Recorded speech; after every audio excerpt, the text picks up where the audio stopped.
Hello, my name's Jo Collier and I'm the owner of a company called My People Group, and this is our first webinar for My People Group's Real Talk. The discussion today is based on the book by Dale Carnegie, How to Win and Influence Friends. So let's get into it. Just bring up our presentation. So the program is around Real Talk.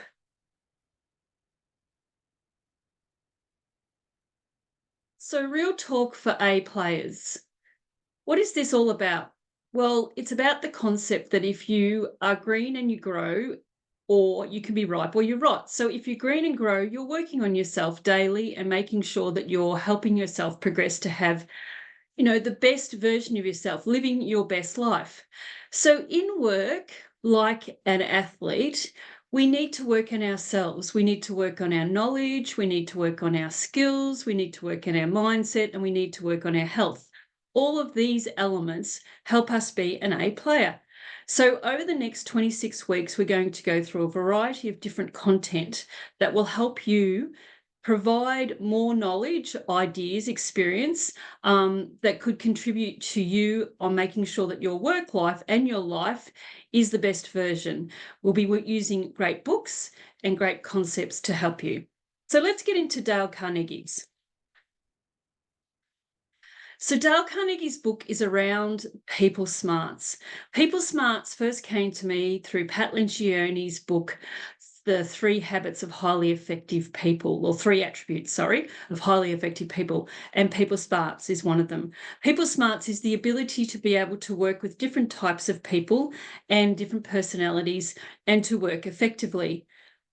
So How to Win and Influence Friends by Dale Carnegie has a section on 6 ways to get people to like you. And when it comes to books around networking and getting to know people and influencing people, Dale Carnegie's book would have to be one of the number one. One of the great realizations in this book is that although some people are more extroverted or affable dealing with people, people smarts is a learned skill that anyone can master if we want to. Being an open, engaging person is really critical to the quality of work we have with regards to particularly teams, but also around networking, job interviews, and pretty well much anything you need in life is people smarts. So let's walk through Dale Carnegie's 6 ways of making people like you and why each of them is an important skill to have in your arsenal. Be genuinely interested in other people. So this is I think, just 101 of life.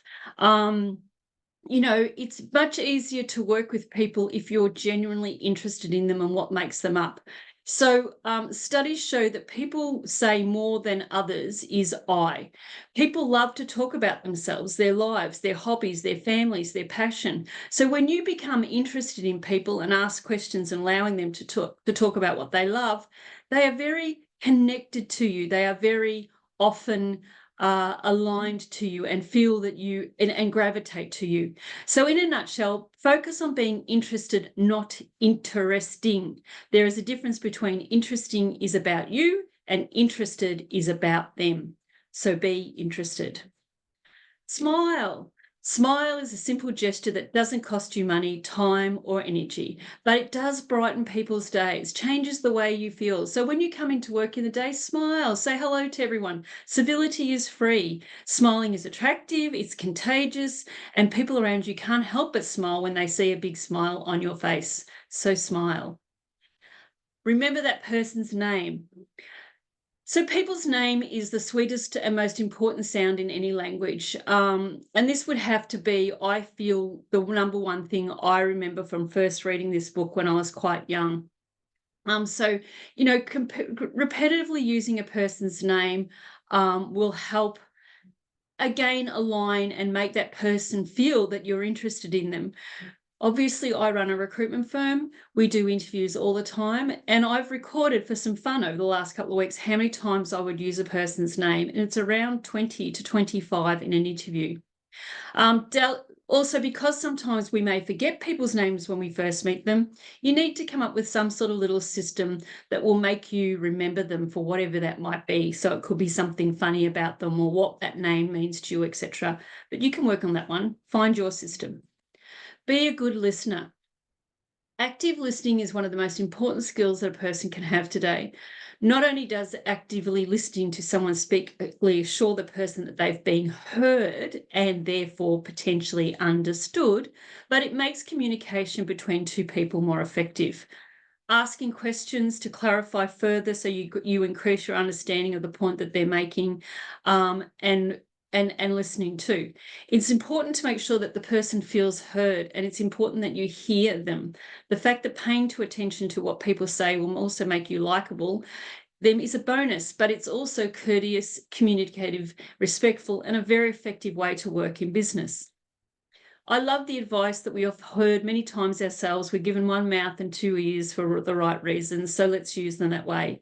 Listening is an active process. It's much more than being silent. It involves empathy, which is walking to someone else's shoes and understanding, which is the ability to relate without judging or fixing. Listening is a skill that is developed and practiced, and as you master it, people will like you more and more. So work on being a great listener. Repetitions, repetition, repetition. Talk in terms of the other person's interest. People love it when you can talk to them in terms of their interest. They love it when you share knowledge with them on subjects that they like and that they can relate to. And this breaks down communication barriers, particularly in situations where we're meeting people for the first time. That doesn't mean you have to be an expert on everything, because you can ask questions about what their interests are and gain knowledge from them. If you paid attention to the first 5 ways to make people like you, you're probably noticing a trend. Each of the points is focused on the other person that you're getting to know, not you. Talking in terms of other people's interests is another way to put them first and leave a great impression.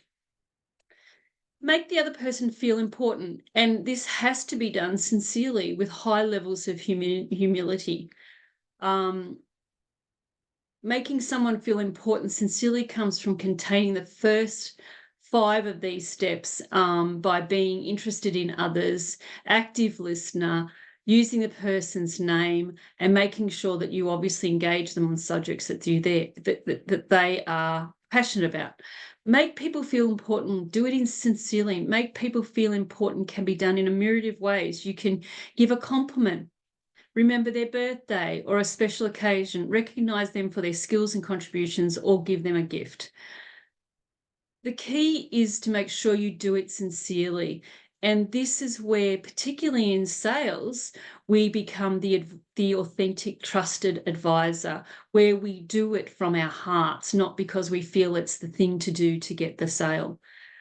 People do read through individuals who are fake, and therefore this actually detracts from the relationship. And the modern salesperson, for example, is all about authenticity.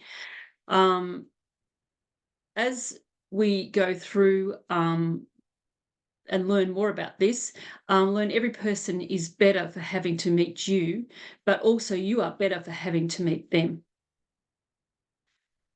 So let's just summarize the 6 ways. Be generally interested in other people, smile, remember that person's name, and use it very frequently in the conversation. Be an outstanding, an A++ listener, and encourage others to talk about themselves. Talk in terms of the other person's interests, and make the other person feel important and to do it. So if you've got great value, I would suggest that you buy Dale Carnegie's book on how to win and influence friends. This is only one component of that, and I thank you very much for your time.